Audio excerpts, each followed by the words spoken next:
right, well, welcome everybody. It is 10 o'clock, so I think we'll make a start. I'm sure we'll have folks join us as the morning progresses. A big welcome to our first Mustang Connections of the year. So Mustang Connections are a chance for us to talk about what's going on in the middle school, what your children are up to each day, a chance for us to have some questions, to have some two-way dialogue. These are recorded. For those of you entering now, we're recording this presentation. We'll also share the slides with you in the Mustang Bulletin at the end of the week. So welcome to our Mustang Connections. This is one of three ways we communicate with parents in terms of sharing presentations and information. Some of you may have joined the ASIJ 2030 series with Dr. Olka Hansen last week, which was wonderful. And coming up, we have the INAID architects talking about what does a school of the future look like in terms of its design. So stay tuned for that one. And Emily Easterday will soon be hosting a No Value Care Parent Partnerships session as well. So keep your eye on the Mustang Bulletin and on the gate. We have some wonderful presentations coming up very soon. So today we're going to talk to you about what's going on in the middle school. First of all, we'll preview some changes to our report card. Some of you will be sixth grade parents, and we hope you've heard from your excited children about the trip to Lake Si. So we'll talk a little bit about that. And then our counsellors will join us to talk about student transition at the start of the year. We're going to make sure after each section to pause for some questions and answers, but at any time, please feel free to use the chat feature or the Q&A feature at the bottom of your screens, and we'll look forward to answering your questions as we go along. All right. Introductions to the panel. I'm Pip Curtis. I'm the middle school principal here at ASIJ. It's been a pleasure to get to know some of you this year in face-to-face occasions at our orientation, at our back to school event, and lovely to spend time with seventh grade parents just this Friday at the recent social. Amy Vrend and Alex Stewart, our counsellors, will join us towards the end of the presentation. Right now, they're with students, they're with they're with teachers, seventh grade teachers, who and they're all talking about how they can support students in seventh grade. How are kids doing? What are we seeing in our classrooms? What strategies might we use to keep students focused on their learning, to help them and support them socially and emotionally? So they're meeting with teachers right now, but they'll come and join us at the end of the session. They're going to be talking about student transition.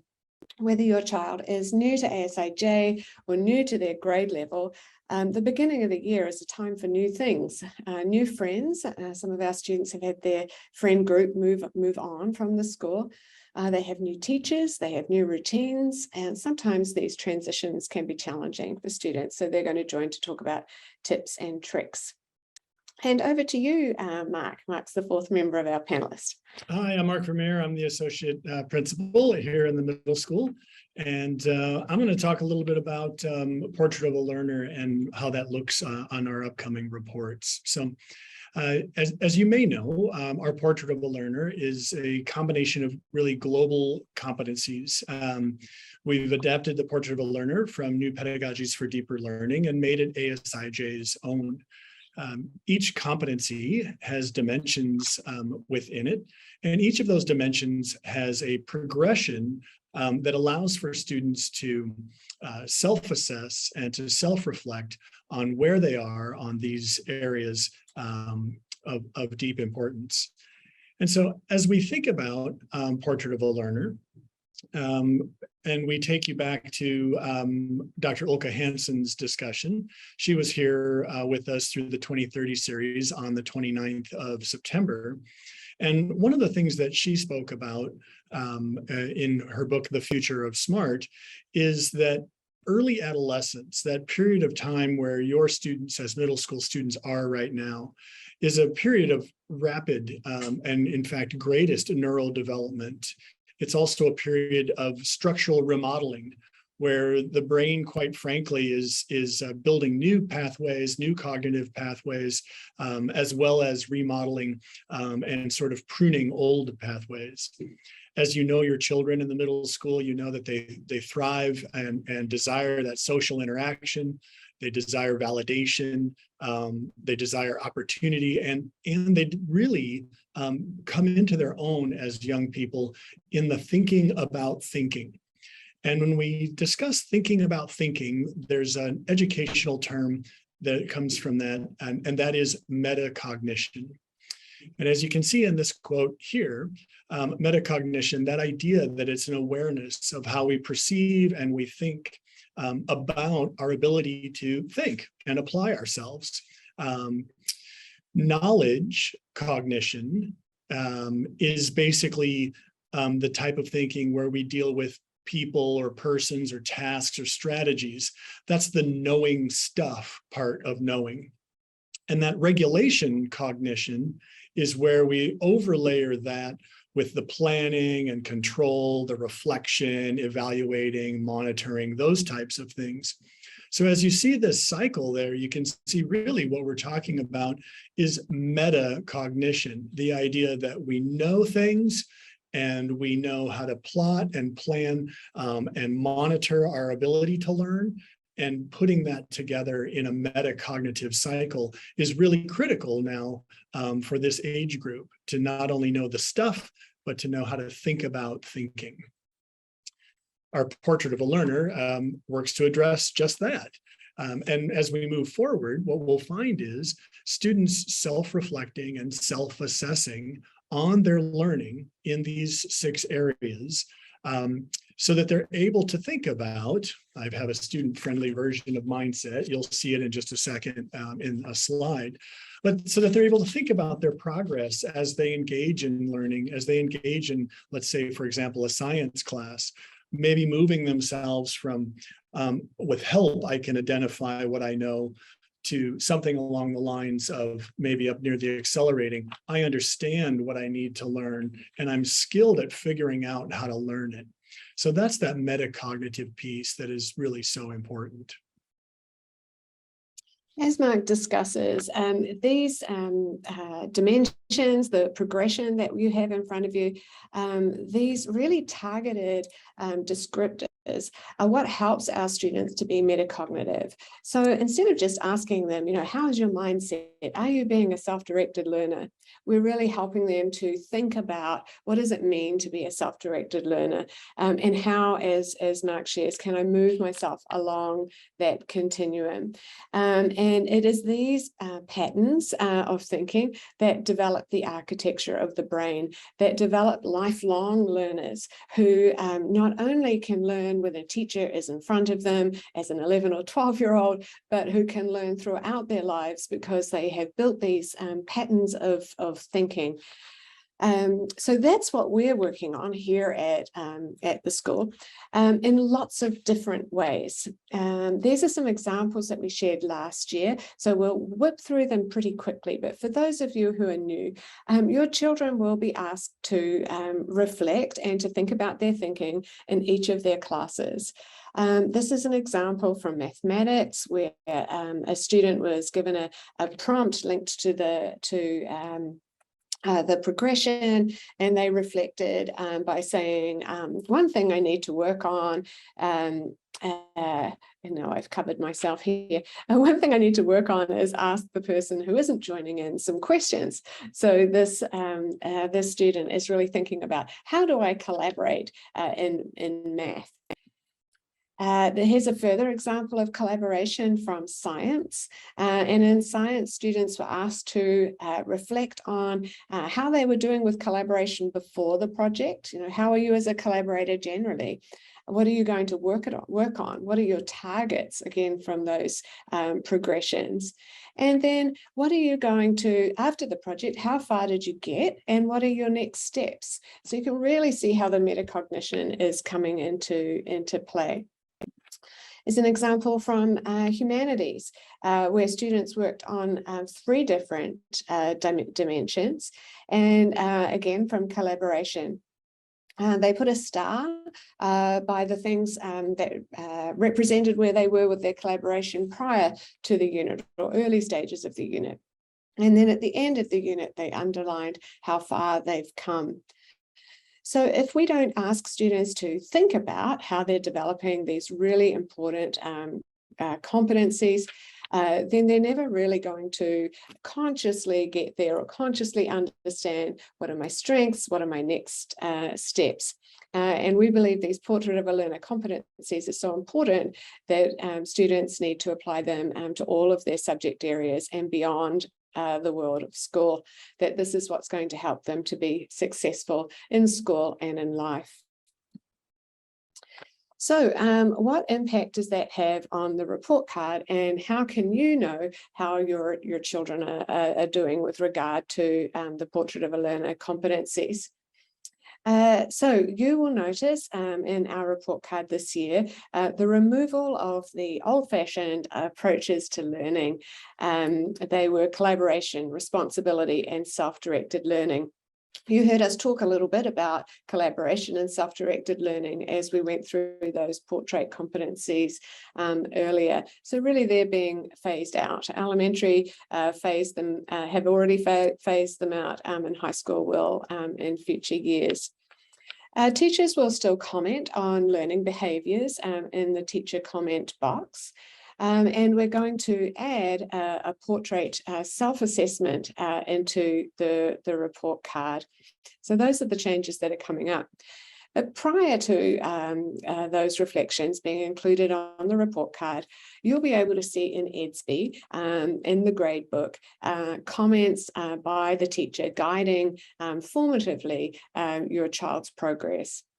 So students will be asked to submit reflections. You'll see those on the report card, in the grade book prior to the reporting period ending.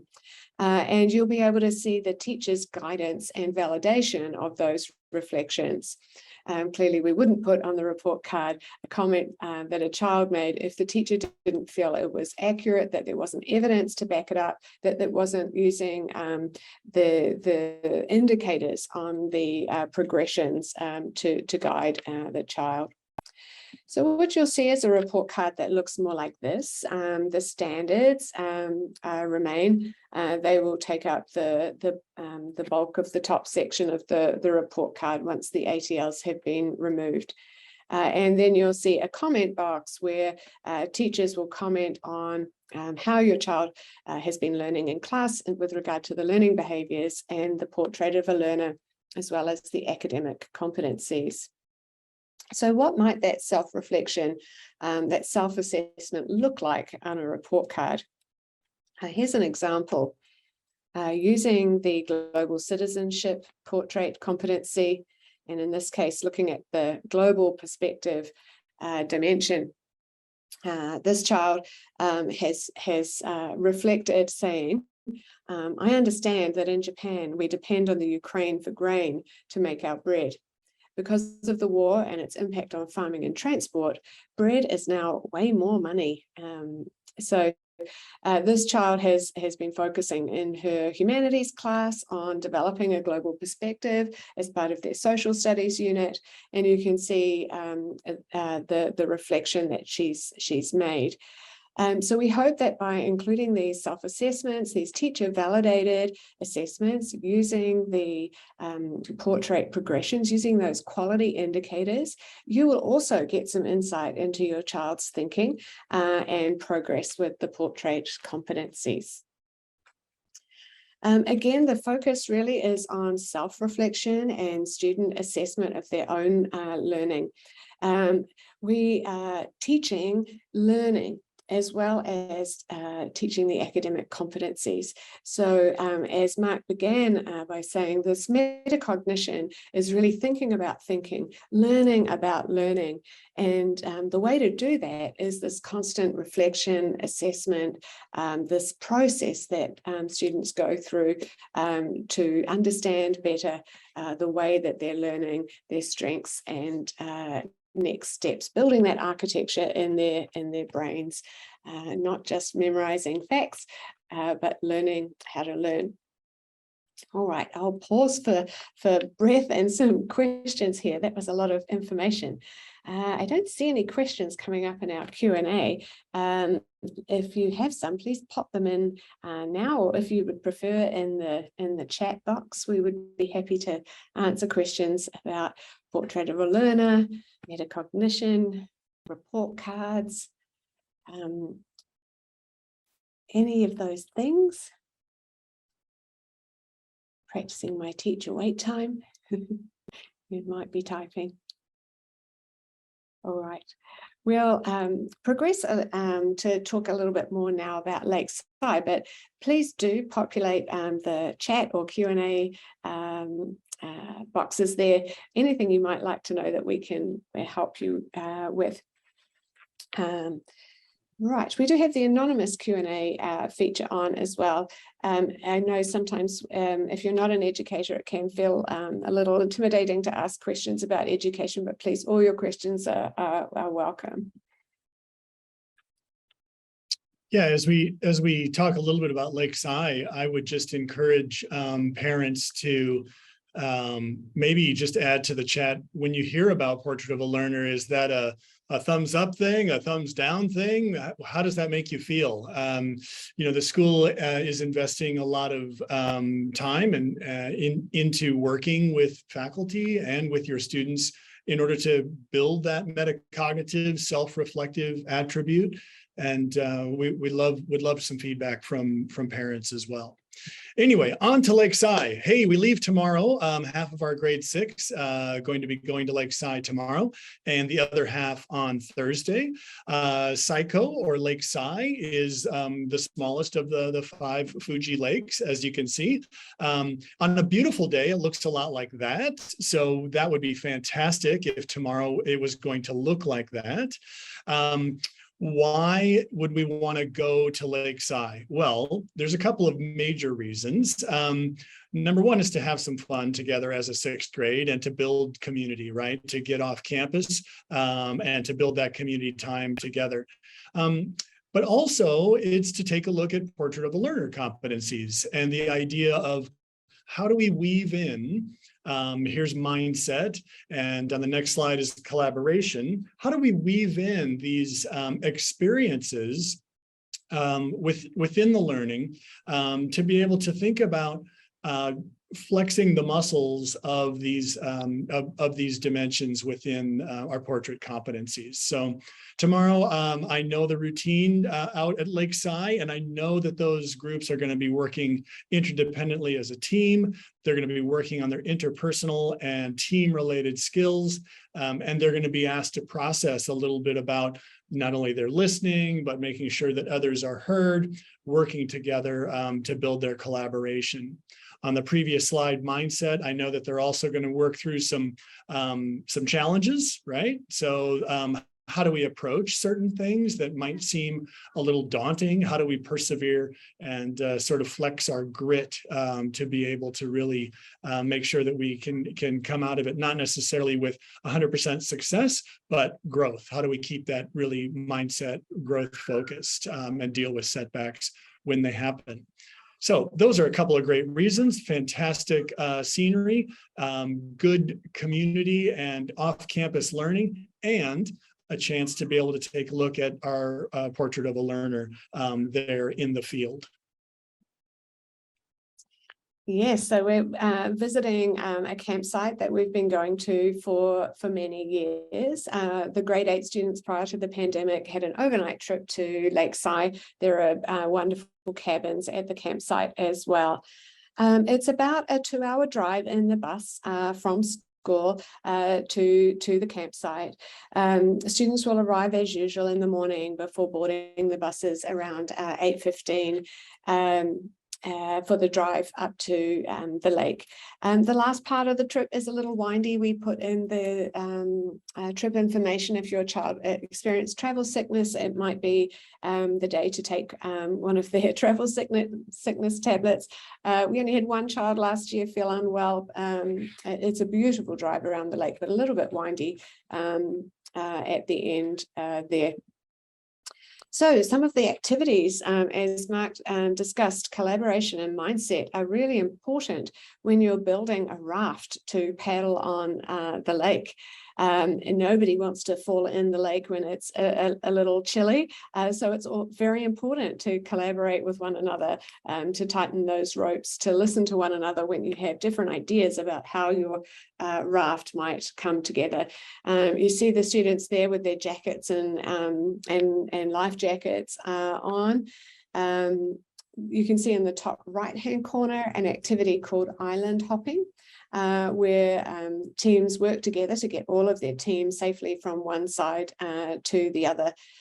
We do work with Outward Bound Japan, who are wonderful partners with us in outdoor education, and their mission around sustainability is a great match to ours here at ASIJ. So we have a big team of teachers going, as well as our partners at OBJ, Outward Bound Japan, helping us out on the trip with these activities. This is the weather forecast for tomorrow and for Thursday. You can see we are expecting a little rain, and it's going to be much cooler than it is in Tokyo. We had this information, I think, in the packing list as well, but sometimes our sixth graders feel that a hoodie is sufficient. A hoodie won't keep them dry. So even though a hoodie might look cooler, we'd really love for them to bring a proper raincoat. If they get wet, they will be cold. The trip also calls for a complete change of clothes. I mentioned earlier the cabins, so kids can change in the cabins so that they're comfortable for the ride home if they get wet because of the rain or in the lake. So it is going to be a little bit cool, and we're going to see a bit of rain tomorrow. So we thought we'd bring that to your attention. Not too much rain, we hope, and there's a big gymnasium-sized undercover area we can go to if it really does pour down, but we're not expecting that. A few showers with a little rain, the forecast shares. All right, what questions might you have about Lake Si? Anybody want to come too? It's a very fun trip. The students had a wonderful assembly several weeks ago, and there was lots of excitement and lots of questions about the trip. So they're feeling pretty well prepared. Today they're going to meet their trip groups and be prepared to say their welcomes to OBJ, to Outward Bound Japan, when we get there. So I'm sure they'll come home with even more stories tonight. I don't see any. Oh, so Kevin says he'd like to go too. Yeah, me too. The kids do get back at 5 o'clock in time. So they get back in time for the 5 o'clock bus. So they'll be riding the bus they ride for after school activities if they've been taking part in that. Yeah, it's a lot of fun. It's a beautiful campsite. All right. We'll keep those questions coming if you have them, and in the meantime we'll hand over to Amy Rand and Alex Stewart, our wonderful counsellors, who are here to talk a little bit more about what it's like to be a student transitioning at the beginning of the year in the phase of transitions. Yeah, good morning, everyone. And so, yeah, Amy and we meet with many of the students, and, you know, in the beginning of the school year, it's a lot about transitions. It's just a natural part of the life. You have the fifth graders who have now moved into sixth grade, from 6 to 7 and 7 to 8. And each transition comes with its own set of joys and challenges as well.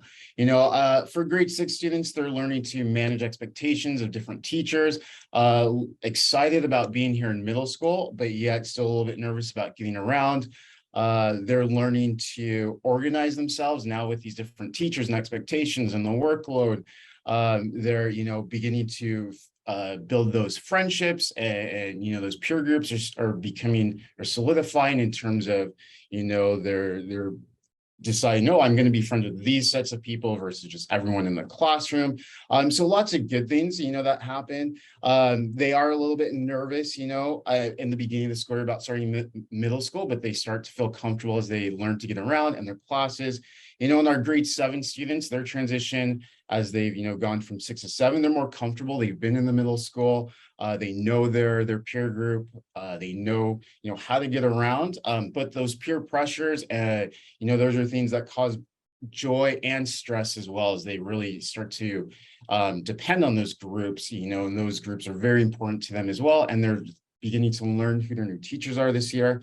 And then last, our grade 8 students tend to be a little bit more comfortable as they're at the top of the school. But again, it's just that social pressure is strong with them, but also looming is the idea of, I have to begin to get serious because high school is right around the corner. And so just a lot of things, that kids are struggling with or thinking about, they're excited about, but also we have our new families and our new students as well. And moving from either whether it be a new school or a new country has its own sets of challenges especially for kids, I think the biggest thing we hear about is my friends, and that finding that friend group is so important to them. And so for some, it takes time, right? For some, to really find their group and their people, and learning just the routines of the school and the cultural norms, it can be exhausting for many kids as well. Especially if they've come from maybe a smaller school to now a bigger school. So, and honing in a little bit on the new students is Miss Varand, Amy, and I, we meet with every single new student individually just to check in and hear about how their transition's going, any ways that we can best support them, or any things that maybe a red flag or anything coming up. Maybe some students are having a hard time finding friends, or maybe, they're just really missing home and they're where they were coming from. So Miss Friend really, and I really try to let them know that they have a place that they can come to where they can talk and have that support as well, just another adult here on campus. And so what we do with the new students also is all of the students by grade level, we'll meet with them. And so they can hear from one another. We'll talk about kind of the transition. We'll ask them different questions about their experiences, and just even funny moments. But the purpose of us meeting together, by grades, all new grade 6 students and grade 7 and grade 8, is for them to know that they're not alone in this transition, that there's other people that are, feeling the same thing or having similar struggles, or maybe they can support another new student, that struggled with something and maybe they figured it out. So, and then also in November, we get them together for another time and we just go to the park, we have lunch, we play games, and hopefully typically by November, they're feeling more comfortable with their environment and the school here. But just to say, yeah, you've made it this far, you've started to connect, again, just kind of celebrate their transition here to the school. So the transitions are part of the life, and it's normal, there's ups and downs with that. And so it's definitely important, for parents to know where your child is in this transition time. Again, because some students do struggle and some students, take it with stride, but really being able to check and see, where is my child at? And so I'm going to hand it over to Ms. Wren to have some kind of tips about, when you're thinking about your child in their transition, whether again, it's from 6 to 7, 7 to 8, or if you're new to our school. Thanks, Alex. Regardless of kind of where your child is in the transition, or what type of transition they might be experiencing, I think it would be fair to say that this developmental stage really is entering that time of independence, and really wanting to kind of be responsible, and their social world is really going to be their number one priority. As your children or child experiences transition, we have provided a couple of tips, and we're not here to say that you haven't thought about these before. I think more so to the point that they're just a few reminders. I know I need those as a parent sometimes as well. And so the first one is connection. And so providing a space for your child to connect with you. I know that they want to connect with their friends and they make that fully known. I think that just providing providing that space for them to be able to spend time with you, especially in a time of transition or challenge or confusion. Having that, you know, trusted adult be there for them is so important. Possible ways to do this might be to really just come from a place of curiosity. Ask open-ended questions. Sometimes you might get a response, sometimes you might not. And I think that that's okay. I think it would be okay to keep trying. I think meet them where they're at. And when they do share, to really listen without judgment, and to instead of kind of, maybe they're sharing a hardship with you, maybe they're sharing about how hard it is to miss their friends from their old school, or maybe how hard it is to adjust to new teachers' expectations. And I think listening without judgment and validating their feelings. So instead of saying, you know, oh, maybe you should do this, or maybe you should have actually done that, really just talk to the emotion that you hear, and really share with them, it must be really hard for you to miss your old friends. How can I support you as your parent? Believe it or not, they may actually open up a bit more than you think. Our tip number 2 is to continue normal routines. So I think when people are going through transition and change, our world feels very much out of our control. And so any way that we can continue kind of normal routines or traditions can be really helpful within a family. So whether that's continuing your Friday night movie nights, or whether it's if you walk the dog with one of your kids each day, just trying to provide that for them so that they do feel that the parts of their life are in control. And it also, sometimes when you're walking that dog, they may actually share some things with you unexpectedly. And then lastly, to enjoy the small moments. We're all very busy, and our lives can sometimes run away with us. And in the midst of change and transition, we sometimes lose the small moments. And so we might be focusing on homework or chores or what schedule everybody's on, but just really to remember to celebrate with your children all that they are doing as they transition and make changes, to laugh with your children, and to just be really present. And those are just a few tips from Alex and I. Hopefully take a little bit from them and see how you go. Thanks, Alex and Amy. That's great. I know we have seen students in the office come in to talk to you. We've heard about kids having conversations with their advisors, and Mark and I here on the playground when we're doing duty at recess, kids talking about you know, how do they like their new teacher, what it feels like that their friend group has changed and now they're down to one table of kids instead of 2. There's a lot going on in our young people's lives as they try to form connections and enjoy, as you say, those small moments, the small things in their lives.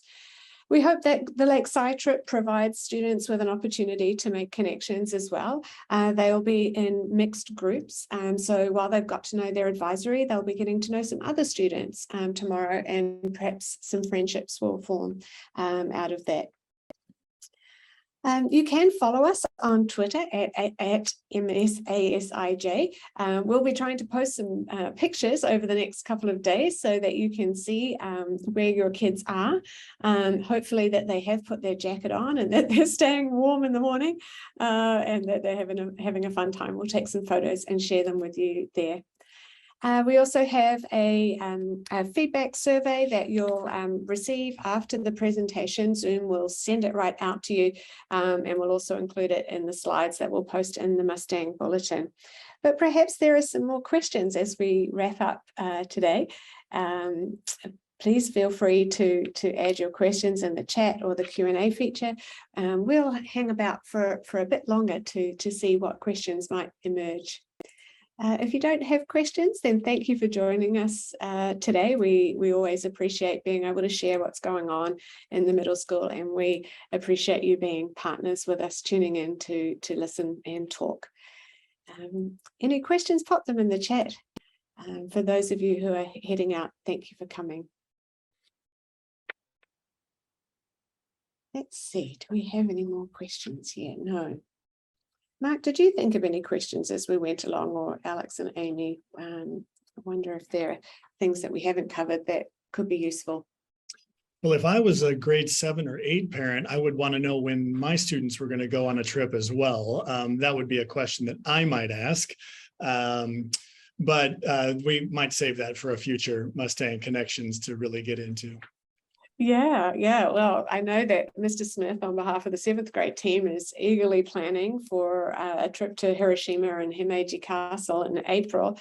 And we're very much hoping that this will be an overnight trip, as we've done before the pandemic. At this stage, that's certainly what we're planning for. Yes, Naomi's just asked, is there a trip for grade 7? And it is overnight. Rather than a camp, it's the students stay in a hotel in Hiroshima. Students in grade 7 humanities learn about the bombing of Hiroshima. They learn about the Second World War. Before that, they learn about feudal Japan and the beginnings, the pre-war theatre. So the trip to Hiroshima is very meaningful for the students in that grade. And then on the way back on the train, they stop at Himeji Castle, looking at the feudal Japan piece, the samurai culture, etc. So that's the trip for grade 7.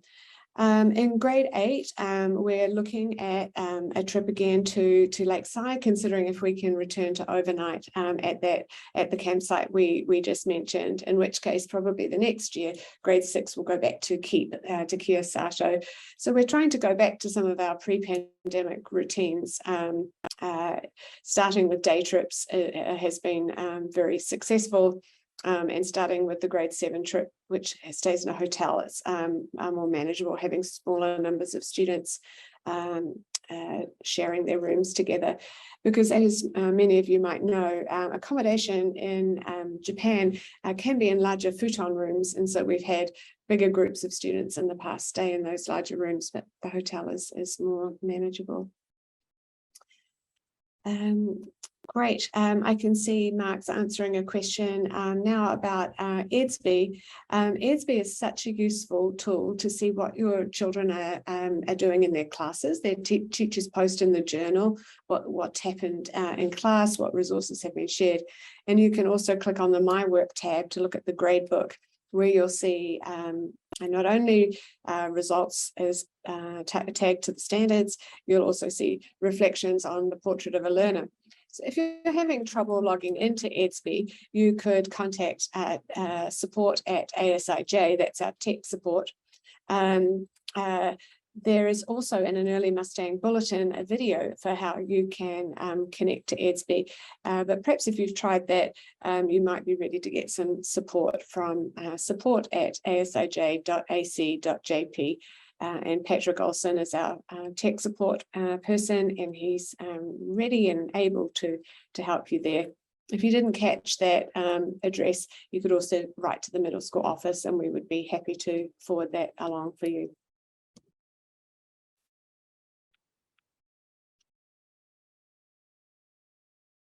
Okay, I think we've answered all the questions that have come in. Thank you very much for joining today, everybody.